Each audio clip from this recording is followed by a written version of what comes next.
മൂന്നാർ കയ്യേറ്റവുമായി ബന്ധപ്പെട്ട ഹർജികൾ ഹൈക്കോടതി ഇന്ന് വീണ്ടും പരിഗണിക്കും.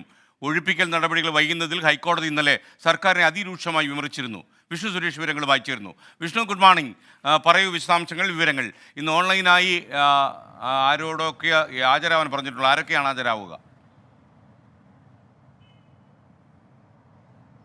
SKN റവന്യൂ പ്രിൻസിപ്പൽ സെക്രട്ടറിയോടാണ് ഇന്ന് ഓൺലൈനായി ഹാജരാകാൻ ആവശ്യപ്പെട്ടിരിക്കുന്നത്. ഇന്നലെ ഈ കേസ് പരിഗണിക്കുന്നതിനിടയിൽ അതിരൂക്ഷ വിമർശനം സർക്കാരിനെതിരെ ഹൈക്കോടതി ഉന്നയിച്ചിരുന്നു. ഈ മൂന്നാറിലെ കയ്യേറ്റവുമായി ബന്ധപ്പെട്ട് പ്രത്യേക ബെഞ്ചാണ് കേസുകൾ പരിഗണിക്കുന്നത്. ഒരു മാസത്തിൽ 2 തവണ സിറ്റിംഗ് നടത്താറുണ്ട്. ജില്ലാ കളക്ടറോടും അതോടൊപ്പം റവന്യൂ അധികൃതരോടും ഈ കയ്യേറ്റവുമായി ബന്ധപ്പെട്ടുള്ള വിശദാംശങ്ങൾ എല്ലാ മാസവും കൈമാറണമെന്ന് ഈ കോടതി ആവശ്യപ്പെട്ടിരുന്നു. പക്ഷേ കഴിഞ്ഞ 2 മാസത്തെ വിവരങ്ങൾ ഇതുവരെ നൽകാത്തതാണ് കോടതിയെ ചൊടിപ്പിച്ചത്.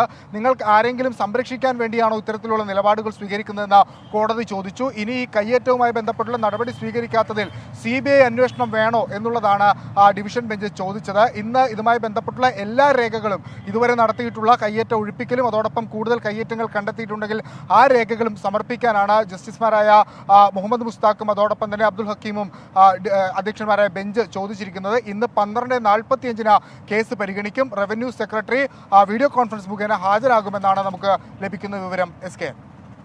Thank you Vishnu Suresh.